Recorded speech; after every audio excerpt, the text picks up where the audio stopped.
আপনারা জানেন গত 22শে ডিসেম্বর কক্সবাজারে গণধর্ষণের শিকার হয় একজন নারী। উক্ত ভিকটিম নারীর স্বামী একটি নারী ও শিশু নির্যাতনের মামলা করে, যেখানে 4 জনকে এজাহার নামেও আসামি করা হয় এবং 2-3 জনকে অজ্ঞাতনামা আসামি করা হয়। বিভিন্ন সূত্রে আমরা যেটা জেনেছি যে গত 22শে ডিসেম্বর লাবণী বিচ এলাকা থেকে 8 মাসের শিশু সন্তানের সামনে থেকে এই ভিকটিম নারীকে জোরপূর্বক একটি সিএনজিতে করে তুলে নিয়ে যাওয়া হয়। পরবর্তীতে তাকে ধর্ষণ করা হয় এবং তাকে যেই হোটেলে ধর্ষণ করা হয় সেখানে জিম্মি করে তার স্বামীর কাছে মুক্তিপণ দাবি করা হয়। মুক্তিপণ দাবির পরবর্তী স্বামী বিভিন্ন আইন শৃঙ্খলা বাহিনীর কাছে সহযোগিতা চায়, পাশাপাশি উনি র্যাবের কাছেও তার স্ত্রীর উদ্ধারের জন্য সহযোগিতা চায়। এরই ফলশ্রুতিতে র্যাব 15-র একটি আভিযানিক দল ভিকটিমের স্বামীর কাছে ঘটনাস্থলে পৌঁছে যায়। তখন আনুমানিক রাত্র 8:30।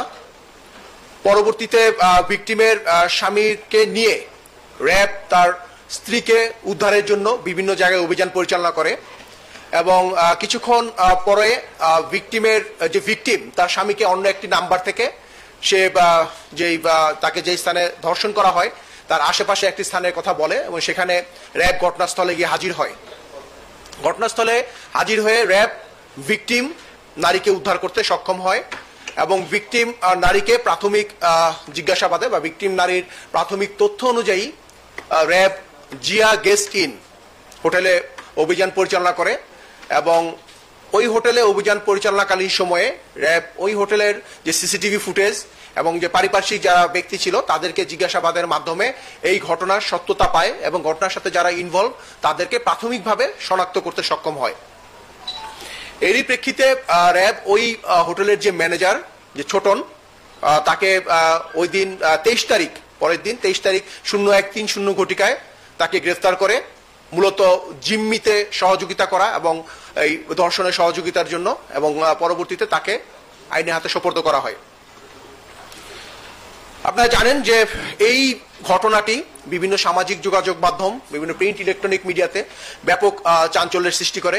পর্যটন নগরী কক্সবাজারে এরকম একটি ধর্ষণের ঘটনা যেটা পর্যটকদেরও বিব্রত করেছে এবং তারাও বিভিন্নভাবে এই ব্যাপারটি নিয়ে তারা অত্যন্ত মর্মাহত হয়েছিল এবং এই প্রেক্ষিতে অন্যান্য আইন শৃঙ্খলা বাহিনী সহ র্যাব যে গ্রেফতারকৃত যে মূল আসামি আশিককে গ্রেফতারের জন্য বিভিন্ন স্থানে অভিযান শুরু করে।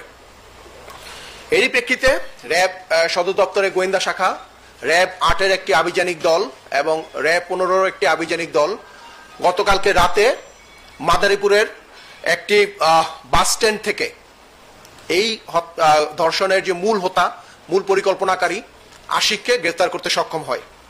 প্রাথমিকভাবে গ্রেফতারকৃত আশিক এই ধর্ষণের ব্যাপারে সে স্বীকারোক্তিমূলক আমাদের কাছে তথ্য দিয়েছে। গ্রেফতারকৃত আশিককে প্রাথমিক জিজ্ঞাসাবাদে আমরা জানতে পারি গ্রেফতারকৃত আশিক এই কক্সবাজার এরিয়াতে পর্যটন শিল্প নগরীতে সে বিভিন্ন সংঘবদ্ধ অপরাধের সে অন্যতম হোতা। তার একটি চক্র রয়েছে যারা এই কক্সবাজার এলাকায় বিভিন্ন ধরনের অপরাধের সাথে জড়িত। এর সদস্য সংখ্যা প্রায় 30 থেকে 32 জন এবং গ্রেফতারকৃত আশিক মূলত 2012 সাল থেকে এই ধরনের অপরাধ কর্মকাণ্ডের সাথে সে জড়িত। সে সর্বপ্রথম 2014 সালে পুলিশের কাছে অস্ত্রসহ গ্রেফতার হয়েছিল। পরবর্তীতে সে এই পর্যন্ত তার বিরুদ্ধে অস্ত্র, মাদক, ধর্ষণ এবং বিভিন্ন ধরনের মামলা, প্রায় 12টি মামলায় সে এই পর্যন্ত 5 বার পুলিশের কাছে আটক হয়েছিল এবং সে বিভিন্ন মেয়াদে দীর্ঘমেয়াদে সে কারাভোগ করেছে। সে ও তার এই সিন্ডিকেট পর্যটন এলাকায় চুরি, ছিনতাই, অপহরণ, জিম্মি, চাঁদাবাজি, জবরদখল, ডাকাতি ও মাদক ব্যবসা সহ বিভিন্ন ধরনের অসামাজিক কার্যকলাপেও লিপ্ত ছিল। সে এই পর্যটন এলাকায় বিভিন্ন হোটেল ম্যানেজারদের সাথে যোগ সাজসে যারা বিভিন্ন সময় পর্যটক আসতো সুযোগ বুঝে তাদেরকে ফাঁদে ফেলে ব্ল্যাকমেল করত। গ্রেফতারকৃত আশিক আরো জানায় যে গ্রেফতারকৃত আশিক ও তার সহযোগীরা ভিকটিমের কাছে ও তার স্বামীর কাছে 50,000 টাকা চাঁদা দাবি করেছিল। ভিকটিম এবং তার স্বামী চাঁদা দিতে অস্বীকৃতি জানানোর ফলে 22 তারিখে সন্ধ্যার দিকে লাবণী বিচ এরিয়া থেকে ভিকটিমের স্বামী এবং সন্তানের সামনে থেকে তাকে সিএনজিতে করে অপহরণ করা হয়।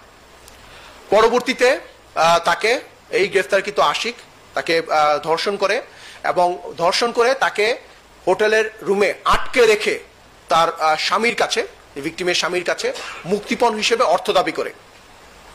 পরবর্তীতে যখন বিভিন্ন মিডিয়া এবং কক্সবাজারের স্থানীয় মিডিয়া ব্যাপারটি জেনে ফেলে, সে ঘটনার সাথে সাথে আত্মগোপনে চলে যায় এবং প্রথম 2 দিন সে কক্সবাজারে বিভিন্ন জায়গায় সে আত্মগোপনে ছিল।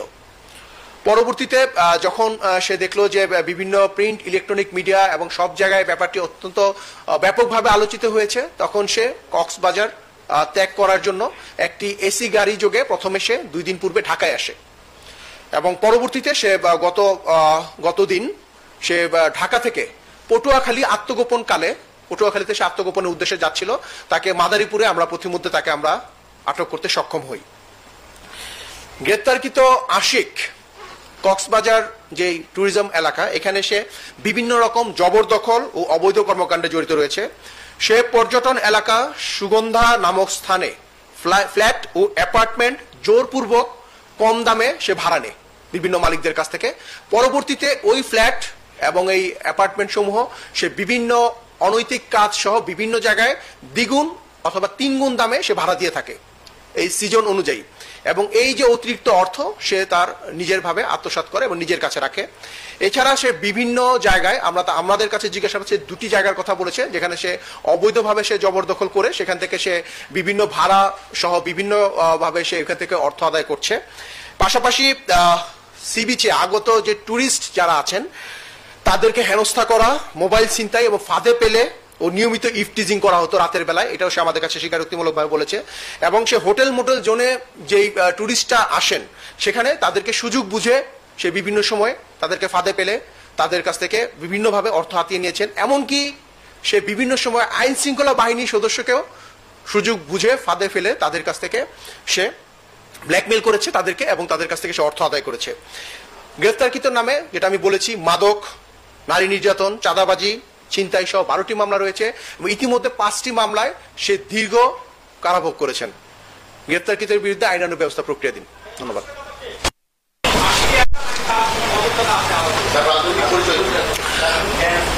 আচ্ছা, তার গ্যাংয়ের কথা আমি বলেছি যে সে মূলত 2012 সাল থেকে সে বিভিন্নভাবে সে একটি গ্যাং বা চক্র মেনটেন করতো এবং অনেক ক্ষেত্রে যেটা বলেছি সে ইতিমধ্যে 5 বার গ্রেফতার হয়েছে। 2 বছর 2.5 বছর পর্যন্ত সে বিভিন্ন মামলায় সে জেলে ছিল এবং জানেন তাকে লোকালি বিভিন্ন লোকজন তাকে টর্নেডো আশিক বলেও ডাকে, বিকজ তাকে আসলেই মানে সে বিভিন্ন অপরাধ করছে, সে জেলে যাচ্ছে, আবার বিজ্ঞ আদালতের মাধ্যমে সে জামিনে বের হয়ে আসছে, সে পুনরায় অপরাধে জড়িত হচ্ছে এবং বিভিন্ন যারা টুরিস্ট রয়েছে তাদের কাছ থেকে সে নিয়মিতভাবে চাঁদা আদায় করতো। বাট অ্যাকচুয়ালি তার সরাসরি কোনো দলীয় রাজনীতি বা তার কোনো রাজনীতির সাথে তার কোনো সম্পৃক্ততা বা কোনো পরিচয় প্রাথমিক জিজ্ঞাসাবাদে আমরা পাইনি। বাট সে ছদ্মবেশে বিভিন্নভাবে বিভিন্ন রাজনৈতিক পরিচয় ছিল। এমনকি আপনারা দেখেছেন যে আমরা তার 2টি ছবি দিয়েছি। সে যখন সে দেখেছে যে সে এই ঘটনাটি অত্যন্ত আলোচিত হয়েছে, সে কিন্তু তার দাড়ি ফেলে দিয়েছিল এবং তার ভ্রু কেটেছিল। কেটে কিন্তু সে তার বেশভূষা পরিবর্তন করেই সে মূলত এই 2 দিন কক্সবাজারে বিভিন্ন জায়গায় আত্মগোপনে ছিল। পরবর্তীতে সে দেখেছে যে এখানে তার জন্য নিরাপদ না এবং সে মূলত পটুয়াখালীতে যাওয়ার উদ্দেশ্যে সে মাদারীপুর হয়ে যাচ্ছিল। তার সরাসরি তাকে আমরা কোনো রাজনীতির সাথে তার কোনো আমরা সম্পৃক্ততা পাইনি। বাট সে যে ইয়াং যেই ছেলে পেলে যারা চাঁদাবাজি ছিনতাই এরকম একটি চক্র সে মেনটেন করতো এবং আপনারা দেখেছেন ইতিমধ্যে পুলিশ এই চক্রে 4-5 জনকে ইতিমধ্যে গ্রেপ্তারও করেছে। বিভিন্ন বারবার কথা হচ্ছে যে অনেকগুলো মামলা থাকলেও সে দাপট দেখালেও বিভিন্ন সন্ত্রাসী কর্মকাণ্ডে জড়িত থাকলেও কক্সবাজারের পুলিশ সুপারের সাথে সুবাদের কারণে, সক্ষতার কারণে তার বিরুদ্ধে আইন শৃঙ্খলা বাহিনী কোনো ব্যবস্থা নেয়নি। এ ব্যাপারে আশিক কোনো স্বীকারোক্তি দিয়েছে কিনা? আশিকের যে কথা সেই অনুযায়ী সে ইতিপূর্বে 5 বার সে গ্রেফতার হয়ে সে জেলে ছিল এবং লাস্ট যেই সে আটক হয়ে যে জেলে ছিল সে 2018 সাল থেকে 21 সাল পর্যন্ত 2.5 বছর সে জেলে ছিল। আমরা মনে করি যে বিভিন্ন সময়ে সে যে মামলাগুলো রয়েছে তার বিরুদ্ধে যে অভিযোগ রয়েছে এই অভিযোগের প্রেক্ষিতে আইন শৃঙ্খলা বাহিনী তাকে গ্রেফতার করেছে এবং তাকে আইনের হাতে সোপর্দ করেছে। সে বিভিন্ন সময়ে সে বিজ্ঞ আদালতের মাধ্যমে সে জামিনে বের হয়ে এসেছে, হয়ে সে পুনরায় সে মূলত এই ধরনের অপরাধে জড়িত হয়েছে। যে তার যে মেইন যে অপরাধ কর্মকাণ্ড যেটা আমরা আপনাকে বলেছি, যেটা জবরদখলের যে একটি বিষয়, আপনারা জানেন যে অনেক ব্যক্তি আছেন যারা কক্সবাজার এলাকায় তারা বিভিন্ন অ্যাপার্টমেন্ট ক্রয় করেন বা বিভিন্ন ফ্ল্যাট ক্রয় করেন যেটা ট্যুরিজমে তারা ব্যবহার করেন বা ভাড়া দিয়ে থাকেন। সে মূলত এই বিভিন্ন হোটেল ম্যানেজারদের সাথে বা এই যে ফ্ল্যাটগুলো রয়েছে, বিল্ডিংগুলো রয়েছে, সেখানে যারা ম্যানেজার তাদের সাথে সে সুসম্পর্কের মাধ্যমে সেই তথ্যগুলো পেত এবং প্রাথমিকভাবে সে এই ফ্ল্যাট বা এই অ্যাপার্টমেন্টগুলো সে দখল করত। পরবর্তীতে সে কনসার্ন মালিকের সাথে কথা বলতো এবং যৎ সামান্য টাকার বিনিময়ে সেই ফ্ল্যাটগুলো বা অ্যাপার্টমেন্টগুলো ভাড়া নিয়ে সেই ফ্ল্যাট অ্যাপার্টমেন্ট কোনো কোনো ক্ষেত্রে সে দ্বিগুণ তিনগুণ দামে ভাড়া দিত, কোনো কোনো ক্ষেত্রে সে অনৈতিক কাজের জন্য সে ব্যবহার করতো। বাট তার বিরুদ্ধে আপনারা যেটা বলছেন যে পুলিশ সুপারের সাথে যে তার সম্পর্ক বা আইনি যে ব্যাপারগুলো এই সম্পর্কিত সে কোনো ধরনের কথা আমাদেরকে বলেনি। রাদার আমরা দেখেছি যে বিভিন্ন সময় তার অপরাধের জন্য তাকে আইন শৃঙ্খলা বাহিনী তাকে গ্রেফতার করে তাকে আইনের হাতে সোপর্দ করেছে।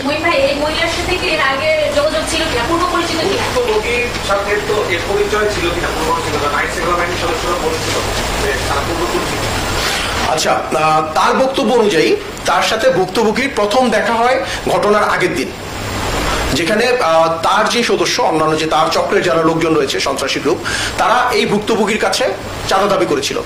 আপনারা জানেন যে এই যে ভুক্তভোগী সে মূলত যেটা বিভিন্ন সূত্রে আমরা জেনেছি, কারণ অ্যাকচুয়ালি আপনারা জানেন ভুক্তভোগী এখনো টুরিস্ট পুলিশ ব্যাপারটি তদন্ত করছে। বিভিন্ন সূত্রে আমরা জেনেছি যে এই ভুক্তভোগীর একটি 8 মাসের সন্তান রয়েছে যেটা হার্টে একটি ফুটা রয়েছে, যার চিকিৎসার জন্য তার অর্থের প্রয়োজন। সেটা আমাদেরকে আশিক স্বীকার করেছে যে ভুক্তভোগীর সাথে যখন তার কথা হয়েছে ভুক্তভোগী বলেছে যে তার এই বাচ্চার চিকিৎসার জন্য তার বিপুল পরিমাণে অর্থ প্রয়োজন। সে এই অর্থ সংগ্রহের জন্য সে মূলত বিত্তবান ট্যুরিস্টদের কাছে বিভিন্ন সময় সে সহযোগিতা চেয়েছে, যেটা আমি আমাদের ব্রিফিং এ বলেছি। এবং যেখানে বিষয়টি এসেছে যে আশিকের বক্তব্য অনুযায়ী সে নিজেও জানতো না যে তার যে চক্রের বিভিন্ন সদস্য 4-5 জন তারা এই ভুক্তভোগীকে এই লাবণী বিচ বা এই এরিয়াতে তারা তার কাছে চাঁদা দাবি করেছিল, 50,000 টাকার একটি চাঁদা দাবি করেছিল। পরবর্তীতে আশিকের বক্তব্য অনুযায়ী যে এইটি সে ঘটনার আগের দিন সে নিজেও এই ভিকটিমের কাছে বলেছে যে তারা চাঁদা দাবি যে বিষয়টি, তাদের যে চক্র মেনটেন করা বা তাদের যে ছেলে পেলে পালা এই বিষয়গুলো বিভিন্ন ক্ষেত্রে যেটা হয়ে থাকে আর কি, সন্ত্রাসী গ্রুপ যে বিভিন্ন উদাহরণ দিয়ে থাকে এইভাবে সেও চাঁদা দাবি করেছিল। বাট ভিকটিমের স্বামী এবং যে ভিকটিম তারা টাকা দিতে অস্বীকৃতি জানায়।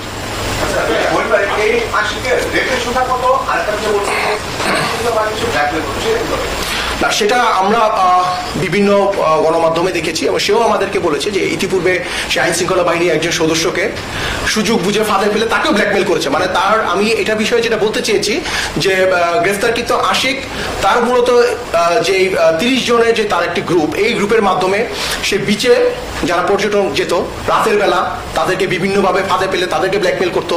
তাদের যারা বিভিন্ন হোটেলে আসতো ট্যুরিস্ট তাদেরকেও তারা বিভিন্ন ম্যানেজারের সাথে যোগ সাজসে তারা বিভিন্নভাবে সুযোগ বুঝে ফায়দা অনুযায়ী তারা কিন্তু তাদেরকে ব্ল্যাকমেল করে তাদের কাছ থেকে অর্থ নিত। এমনকি সে তার যে বক্তব্য পাশাপাশি আমরা আইন শৃঙ্খলা বাহিনীর কাছ থেকেও জেনেছি পুলিশের একজন সদস্যকেও সে বিভিন্নভাবে ফাঁদে পেলে এই ধরনের ব্ল্যাকমেল সে করেছে ইতিপূর্বে। মানে তার এই ব্ল্যাকমেল থেকে বা তার এই ধরনের অপকর্ম থেকে মূলত কেউই রেহাই পায়নি এবং তার এই অপকর্মের জন্য বিভিন্ন সময় আইন শৃঙ্খলা বাহিনী তাকে গ্রেফতার করে আইনের হাতে সোপর্দ করেছে এবং সে 2014 সাল পরবর্তী এখন পর্যন্ত সে 5 বার এবং দীর্ঘমেয়াদে সে কিন্তু কারাভোগ করেছে। রেপেরটা সে তার এখন সরাসরি তো সে ওইভাবে আমাদের কাছে স্বীকার করেনি। তার বক্তব্য অনুযায়ী এটাই তার প্রথম রেপ, বাট এলাকার যে বক্তব্য বা গোয়েন্দা তথ্য অনুযায়ী তার যে মামলা অনুযায়ী তার আরো রেপের স্টোরি রয়েছে। দেখতে হবে। এই আশিকদের নিয়ে আপনারা কোনো অভিযানে যাবেন কিনা? কারণ সংঘবদ্ধ চক্র অভিযান করে আর আপনারা অভিযান 10-এর যে মালিক তাকে গ্রেফতার করেছেন কিনা এরকম কি খবর? আচ্ছা, আমরা আপনারা জানেন যে আমরা ন্যাচারালি আসামি গ্রেফতার পরবর্তী একটি নির্দিষ্ট সময়ের ভিতরে তদন্তকারী সংস্থার কাছে আমরা হস্তান্তর করি। এই আপনার মামলার আপনারা জানেন টুরিস্ট পুলিশ তদন্ত করছে, আমরা তদন্তকারী সংস্থার কাছে দিব। তারা পরবর্তীতে নিশ্চয়ই আশিকের কাছ থেকে অন্যান্য তথ্য পাশাপাশি আশিক যেই সন্ত্রাসী গ্রুপটি সেখানে লালন পালন করছে তাদের সম্পর্কে তারা নিশ্চয়ই বিস্তারিত কাজ করবেন।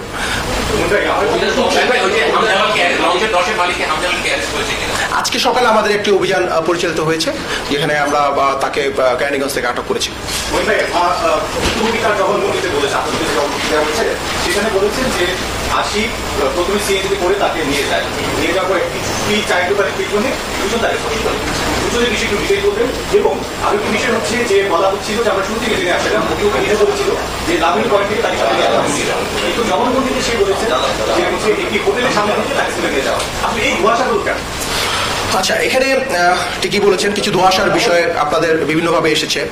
দেখেন, আমরা র্যাব যখন কাজ করি আমরা চেষ্টা করি নারী অধিকার সমুন্নত রেখে, নারীর প্রতি যথাযথ সম্মান রেখে আমরা কাজ করার চেষ্টা করি। এবং আপনারা দেখেছেন বিভিন্ন সময়ে যে অনেকেই ভিকটিম যে ব্লেমিং গেম, এই বিষয়গুলো বিভিন্ন সময় আমরা দেখেছি।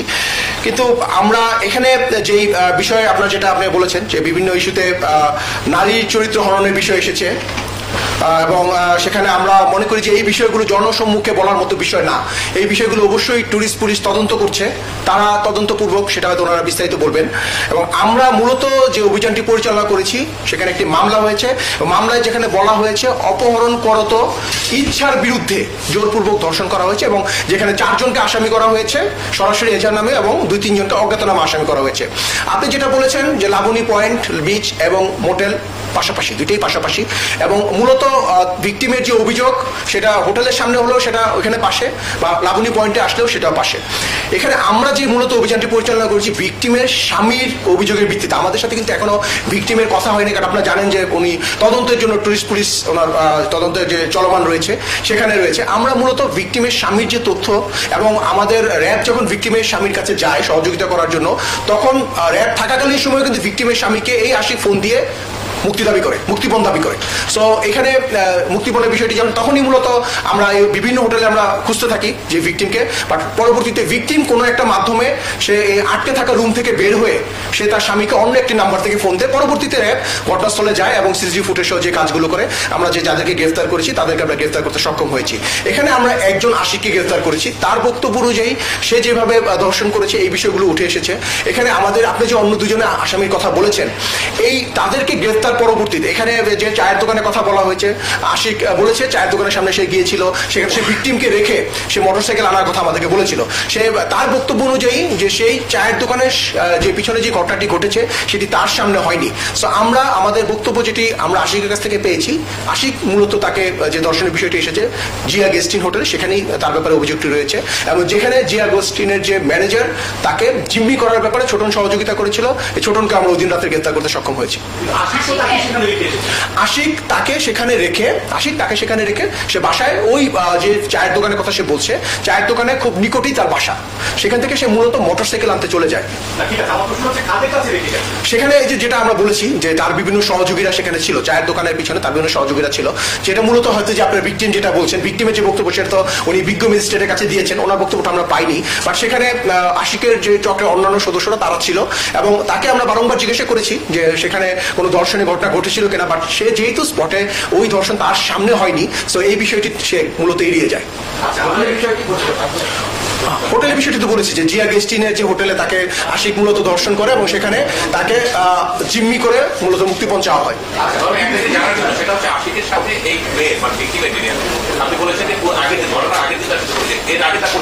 এটা আশিকের বক্তব্য অনুযায়ী আগের দিন মূলত তার যারা চক্রের লোকজন আছে তারা ভিকটিমের কাছে চাঁদা দাবি করেছিল, ওই সংক্রান্ত ইস্যুতেই তার সাথে ভিকটিমের পরিচয় হয়েছিল। এটা আশিকের বক্তব্য অনুযায়ী। নিশ্চয়ই যারা তদন্ত করতেছে তারা সব আসামিদের বক্তব্য, ভিকটিমের বক্তব্য সবকিছু অ্যানালাইসিস প্রেক্ষিতে সঠিক ঘটনা তুলে আসবে।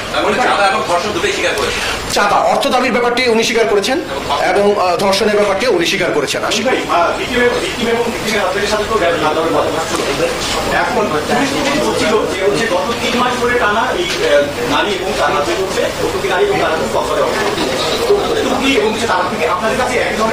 আচ্ছা, এখানে আমি আপনাকে আবারও বলি যে ভুক্তভোগী এবং তার হাজবেন্ডের সাথে ঘটনার যে পরপরই আমাদের র্যাব 15 আভিযানিক দলের কথা হয়েছে, পরবর্তীতে কিন্তু টুরিস্ট পুলিশ এটা পুরোটাই তদন্ত করছে, তাদের সাথে আমাদের আর কোনো কথা হয়নি।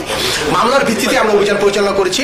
নিশ্চয়ই বিজ্ঞ আদালতের ম্যাজিস্ট্রেটের কাছে যে জবানবন্দি এসেছে বা টুরিস্ট পুলিশ যেটা তদন্ত করছে সেটা আরো অর্থবহ হবে। আমরা আপনার কাছে যে তথ্যটি দিচ্ছি সেটা হচ্ছে আশিকের, যেহেতু এই ঘটনার মূল আসামি মানে মূল হোতা, আশিকের সাথে তার সম্পর্ক চাঞ্চল্যকর বিষয়টি, যেটা আশিক আমাদেরকে বলেছে সে ঘটনার ঠিক একদিন দুই দিন পূর্বে সে প্রথম এই ভিকটিমের সাথে তার সাক্ষাৎ হয়, ইতিপূর্বে তার সাথে এই মেয়ের কোনো সাক্ষাৎ হয়নি। ভাই রূপম ভাই ধন্যবাদ বলছে ভাই, এখানে আর কথা বলা ঠিক হবে না। আমরা এখন দেখেছি দুটা ছবি আশিকের দুজন রাজনৈতিক ব্যক্তিদের সাথে এবং সংসদ সদস্যের সাথে আশিকের ছবি ভাইরাল হয়েছে। কক্সবাজার স্থানীয় এমপি এবং হচ্ছে ছাত্রলীগের একজন সভাপতির সাথে আশিকের ছবি ভাইরাল হয়েছে। আশিকে এমন কিছু বলেছে তাদের সাথে তাদের সে কথা আছে কিনা? আপনি যে ছবি ভাইরালের কথা বলেছেন সেটা বিভিন্ন স্টেটমেন্টও আপনারা দেখেছেন যে অনেক ক্ষেত্রেই হয়তো অনেকের সাথেই মানুষ অনেক ধরনের ছবি তোলে, বাট আশিকের স্টেটমেন্টে বা আশিকের সাথে কথাবার্তায় তার কোনো রাজনৈতিক পরিচয় আমরা পাইনি বা সে কোনো দলের সাথে সরাসরি জড়িত এই ধরনের কোনো তথ্য সে আমাদেরকে বলে নাই, এবং কাগজে কলমেও সে কোনো রাজনৈতিক দলের সাথে জড়িত এই ধরনের কোনো তথ্য নাই। বাট বিভিন্ন সময় মানুষের সাথে মানুষের দেখা বা পরিচয় অনেক সুযোগ সন্ধানী আছে যারা বিভিন্ন সময়ে তাদের নিজেদের স্বার্থে বিভিন্ন ছবি তোলার চেষ্টা করে, এই প্রেক্ষিতে সে ছবি তুলে থাকতে পারে। বাট আমিও অবশ্যই এই জিনিসটা সামাজিক যোগাযোগের মাধ্যমে দেখিনি, বাট এই ব্যাপারে তার সাথে আমাদের কোনো কথা হয়নি, বাট সে কোনো রাজনৈতিক দলের সাথে সম্পৃক্ত না বলে আমাদেরকে তথ্য দিয়েছে।